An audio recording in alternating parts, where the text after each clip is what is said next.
ঈসা আমার পিছনে ঘুরতো, ঈসা আমাকে তার প্রেমে ফেলেছে। এটা সৌদি জায়নামাজ, এটা নামাজ পড়ার পোশাক। এবং আমি আপনাদের জন্য একটা জিনিস নিয়ে এসেছি আজকে। এটা বক্স, তবে আমি খেজুরও নিয়ে এসেছি। আমাকে যে সৌদি খেজুর উপহার দেওয়া হয়েছিল, যে রাষ্ট্রীয় উপহার, সেটা আমি আজকে নিয়ে এসেছি আপনাদের জন্য।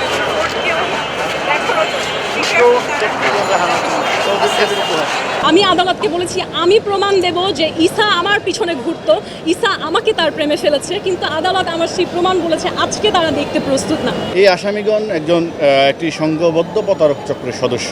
বিভিন্ন রাষ্ট্রের কূটনীতিক প্রতিনিধি এবং দেশের ধনাঢ্য ব্যক্তি, রাজনৈতিক ব্যক্তিত্ব এবং রাষ্ট্রদূত, সুশীল যে ব্যক্তিবর্গ আছে, এদেরকে প্রেমের পাদে ফেলে অবৈধ সম্পর্ক স্থাপন করে, মেলামেশা করে। এই পোশাকের সাথে একটি প্যালেস্টাইনের স্কার্ফ পরে এসেছি, এবং এই স্কার্ফটার একটা ভ্যালু আছে, কারণ প্যালেস্টাইনের এখন যেই অবস্থা, সেখানে কিন্তু প্রচুর পরিমাণে কারখানা নেই। খুবই সীমিত অবস্থায় মানুষ এখনও এই যে তাদের শিল্প এটা তৈরি করে। আমি আজকে এই স্কার্ফটা পরে এসেছি এটাই বোঝানোর জন্য, প্যালেস্টাইনের মানুষ যেমন সংগ্রামী, আপনাদের বাংলাদেশের মেয়ে আমি মেঘনা আলমও এখানে একটা সংগ্রাম করছি কনস্পিরেসির বিরুদ্ধে। আমার এবং ঈসার সম্পর্কে প্যালেস্টাইন রাষ্ট্রদূত একটা সাহায্যের হাত বাড়িয়েছিলেন, যে কথা বলে আমাদের কি সমস্যা সেটা সমাধান করা যায় কি। তবে খুবই আফসোসের বিষয়, সমঝোতা হতে হলে দুই পক্ষকে উপস্থিত থাকতে হয়। ঈসা সেখানে উপস্থিত থাকেনি। প্যালেস্টাইন রাষ্ট্রদূত এগিয়ে আসার পরেও সে সেখানে থাকেনি, কারণ তার ক্ষমতা সে জাহির করেছে আরও অনেক বেশি। কিন্তু আমি ছিলাম, এবং আমি যখন সেখানে তার কাছে আমি যেতেও চাইনি, সত্যি যেটা আমি বলেছি, দুই পক্ষ না থাকলে আসলে লাভ নেই এসে। তখন আমাকে প্যালেস্টাইনের রাষ্ট্রদূত বলেন, আমার স্ত্রী সন্তানরা ঈদের জন্য বাংলাদেশে আছেন, তারা একজন মিস বাংলাদেশকে দেখতে খুব এক্সাইটেড, এবং তাদেরকে আমি অলরেডি বলে ফেলেছি আপনি আসছেন, তো না আসলে আমার জন্য খারাপ দেখায়। তখন আমি যাই, কথা বলি, এবং কথা বলার এক সময়ে যেহেতু বাস্তব সত্যিটা হচ্ছে ঈসা আমি কি বলবো, আমার একজন ক্লোজ পার্সন ছিলেন। আমি যখন আমার কি সমস্যা তার সাথে শেয়ার করি, আমি কেঁদে ফেলি, এবং আমার কান্না খুবই কি বলবো, যে সেখান থেকে কোনো সলিউশনটা আসেনি, বরঞ্চ সেই অবস্থানটার প্রাইভেসি নষ্ট করে ঈসার সৌদি যে বউ আছে তার কাছে জানানো হয় যে আমি কান্না করেছি কথা বলার সময়, এবং তিনি আমাকে বলেন আরও কাঁদো, কিপ ক্রাইং। এবং তিনি আমাকে বলেন আমার স্বামী তার বন্ধুদেরকে বলতে লজ্জা পাবে যে তিনি একজন বাংলাদেশি মেয়েকে ভালোবাসে। এবং তিনি আমাকে আমার বেল হওয়ার পরও জানিয়েছেন যে আমাকে যদি আদালতের প্রয়োজন না হয় তাহলে তারা তাদের সৌদি বাসায় আমাকে কাজের মেয়ে হিসেবে রাখতে পারে, যেটা বাংলাদেশিরা ডিজার্ভ করে।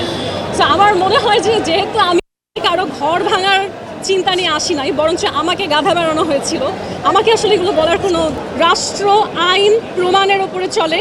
প্রমাণ অনুযায়ী আমি শুধু নির্দোষী নয়, প্রমাণ অনুযায়ী আমি একজন ভিকটিম, যার উচিত ছিল জাস্টিস সিক করা। কিন্তু আমি আসলে কার কাছে কি বিষয়ে জাস্টিস সিক করব? আজকে যদি আমি কোনো কমপ্লেইন করতে যাই, কোনো কেস করতে যাই, কিছু বলতে যাই, তাতে ক্ষতি হবে হচ্ছে ঈসার, যার ক্ষতি করলে আমার নিজেরই খারাপ লাগবে। তার হয়তো আমি জানি না আমাকে এই অবস্থা দেখে কেমন লাগে। আমি আজকে যেখানে এসেছি, এই যে বোরখা, এটা আমার আসলে সচরাচর আউটফিট না। এই বোরখা এইভাবে কভার করা দেখা ঈসার ইচ্ছা ছিল। উনি হয়তো এই ভিডিওগুলো দেখবে, আমি জানি না সে কেমন ফিল করবে যে এখন আমি এগুলো করছি। এবং যারা বলে যে আপনারা নিজেরা বলবেন যে একজন পুরুষ নারীকে বোরখা এবং জায়নামাজ গিফট করে, নিশ্চয়ই তার সাথে কোনো খারাপ কুসম্পর্কে এটা সম্ভব না। আপনি একজন মুসলিম হয়ে, উনি একজন সৌদি রাষ্ট্রদূত, উনি মানুষকে হজ ভিসা দান করেন, এবং আমার বলাতে উনি একজন অপরিচিত মানুষ যিনি কোটা বৈষম্যের কারণে হজে যেতে পারছিল না, তাকে রমজানে সাহায্য করেছে হজ করার জন্য। সেই মানুষ আমার মনে হয় না তার সাথে কুসম্পর্ক থাকলে তাকে জায়নামাজ গিফট করবে। হ্যাঁ, আপনারা মিলিয়ে দেখবেন। হ্যাঁ, এই বক্স হাতে নেওয়া ঈসার ছবি আছে। প্রাণ সসের মাখামাখি টেস্ট নুডলসকে করে তোলে আরো ইয়ামি, আরো জোস। প্রাণ সসের বস। তিনি বিএনপিকে এবং বাংলাদেশের গুরুত্বপূর্ণ মানুষদেরকে এই উপহার দিয়েছেন, সৌদি বাদশার খেজুর। এটা কিন্তু আমি মনে চাইলেও কাউকে দিলাম সেরকম উপহার না, এটা আমার কাছে এসেছে বাংলাদেশের পররাষ্ট্র মন্ত্রণালয়ের শফিকুরের মাধ্যমে, কারণ এটার জন্য অ্যাপ্রুভালের প্রয়োজন হয়। এটা সৌদি বাদশারা দেয় হচ্ছে সৌদি সৌজন্য একটা গুরুত্বপূর্ণ ব্যক্তিদের জন্য। পাসপোর্ট সহ ওনার অন্যান্য ডিভাইস, ওনার ম্যাকবুক যেটা আছে, আইফোন 16 প্রো যেটা আছে, সবগুলোতে ওনার নিত্য ব্যবহার্য জিনিসপত্র আর কি। ওনার একটা মানুষের এখন বর্তমান যুগে আমাদের প্রত্যেক জীবনযাপন করতে গেলে আমাদের এই ডিভাইসগুলো খুব ইম্পর্টেন্ট। তো উনি যেহেতু একজন সোশ্যাল ওয়ার্কার, উনি মিস বাংলাদেশের ফাউন্ডেশনের একজন চেয়ারপারসন, উনি leadership trainer, political leadership trainer. তো ওনার জন্য এই ডিভাইসগুলো খুবই ইম্পর্টেন্ট, এবং উনি যেহেতু পলিটিক্যাল লিডারশিপ ট্রেনার, ওনার দেশের বাইরে যেতে হয়, তো পাসপোর্টটা খুবই ইম্পর্টেন্ট ওনার জন্য, এবং এটা আমরা বিজ্ঞ আদালতের নিকট উপস্থাপন করেছি। আজকের আসামির নাম হচ্ছে, যিনি আজকে এই মামলায় বিজ্ঞ আদালতে হাজিরা যাওয়ার জন্য আসছে এবং একটা পিটিশন দাখিল করেছেন, মেঘনা আলম। এই মামলার অপর একজন আসামি সামির দেওয়ান। এই আসামিগণ একটি সংঘবদ্ধ প্রতারক চক্রের সদস্য। এরা বাংলাদেশের বিভিন্ন সুন্দরী মেয়েদেরকে দিয়ে বাংলাদেশে কর্মরত বিভিন্ন রাষ্ট্রের কূটনীতিক, প্রতিনিধি এবং দেশের ধন্যাঢ্য ব্যক্তি, রাজনৈতিক ব্যক্তিত্ব এবং রাষ্ট্রদূত, সুশীল যে ব্যক্তিবর্গ আছে, এদেরকে প্রেমের পাদে ফেলে অবৈধ সম্পর্ক স্থাপন করে, মেলামেশা করে। এই অবৈধ সম্পর্ক স্থাপনের মাধ্যমে সুকৌশলে বিভিন্নভাবে এদেরকে অবৈধ পন্থা অবলম্বন করে এদের কাছ থেকে মোটা অঙ্কের টাকা দাবি করে, চাঁদা নেয়। এইভাবে বিভিন্ন সময়ে এরা এই অপরাধ সংগঠন করছে। এই মামলার যে মূল যে ভিকটিম, আমরা মামলার এজাহার পর্যালোচনা করে দেখতে পারছি একজন সৌদিয়ান রাষ্ট্রদূত। এই আসামি মেঘনা আলম 2020 সালে মিস বাংলাদেশ আর্ট খেতাবে ভূষিত হওয়ার পরে বিনোদন জগতে এবং সামাজিক যোগাযোগের মাধ্যমে পরিচিতি বাড়ে। এই পরিচিতিটাকে কাজে লাগিয়ে বাংলাদেশে কর্মরত একজন বিদেশি রাষ্ট্রদূত সৌদি রাষ্ট্রদূতের সাথে একটা সম্পর্ক স্থাপন করে। সেই স্থাপনের মাধ্যমে এই রাষ্ট্রদূতের নিকট এই আসামি এবং এই যে চক্র 1 নম্বর আসামি সহ ধানমন্ডির একটা রেস্টুরেন্টে বসে ওরা আলাপ আলোচনা করে, একটা মিটিং আয়োজন করে। সেই মিটিংয়ে সিদ্ধান্ত হয় এই রাষ্ট্রদূতের নিকট থেকে $5 মিলিয়ন টাকা চাঁদা দাবি করবে এবং এই টাকা আত্মসাৎ করবে এবং এই টাকা আদায় করবে।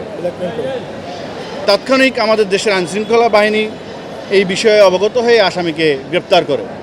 আসামিকে গ্রেপ্তার করাকালীন সময় আসামির নিকট থেকে একটা আইফোন 16 প্রো ম্যাক্স এবং একটা ম্যাকবুক, ল্যাপটপ এবং একটা অপ্পো মোবাইল জব্দ করে। আজকে আসামি জামিন নেওয়ার পর বিজ্ঞ আদালতে একটা দরখাস্ত দিয়েছেন। আসামির নিকট যে জব্দকৃত আলামত, এই ল্যাপটপ, এই iPhone pro max, 16 pro max এবং অপ্পো মোবাইলটা তার জিম্মায় দেওয়ার জন্য আমরা রাষ্ট্রপক্ষে, এবং তার একটা পাসপোর্ট ছিল, আমরা রাষ্ট্রপক্ষে ঘোর আপত্তি করেছি। আমরা বিজ্ঞ আদালতের রাষ্ট্রপক্ষে বলেছি এই মামলার তদন্ত কাজ এখনও চলমান। এই আলামত একটা গুরুত্বপূর্ণ, এই মামলার একটা গুরুত্বপূর্ণ আলামত, এবং এই যে ল্যাপটপ, এই মোবাইলে এই আসামি কার সাথে যোগাযোগ করছে, আরও কোনো ব্যবসায়ী, আরও কোনো রাষ্ট্রদূত, আরও কোনো রাজনৈতিক ব্যক্তিত্ব, আরও কোনো কবি সাহিত্যিক এবং সুশীল ব্যক্তিদের সাথে প্রতারণা করেছে কিনা, সেগুলো এই মোবাইল, এই ল্যাপটপগুলো যখন ফরেন্সিকে নিয়ে তদন্তকারী কর্মকর্তা পরীক্ষা নিরীক্ষা করবে তখন এগুলো সব বের হয়ে আসবে। তদন্তের এই মুহূর্তে বিজ্ঞ আদালত যদি এই মোবাইল এবং যে জব্দকৃত আলামত এই আসামির নিকট জিম্মায় দিয়ে দেয়, তাহলে এই মামলার আলামত, গুরুত্বপূর্ণ আলামত নষ্ট হবে। বিজ্ঞ আদালত রাষ্ট্রপক্ষের বক্তব্য শুনছে এবং আজকের আসামির বক্তব্য শুনেছে, আসামি পক্ষের আইনজীবীর বক্তব্য শুনেছে।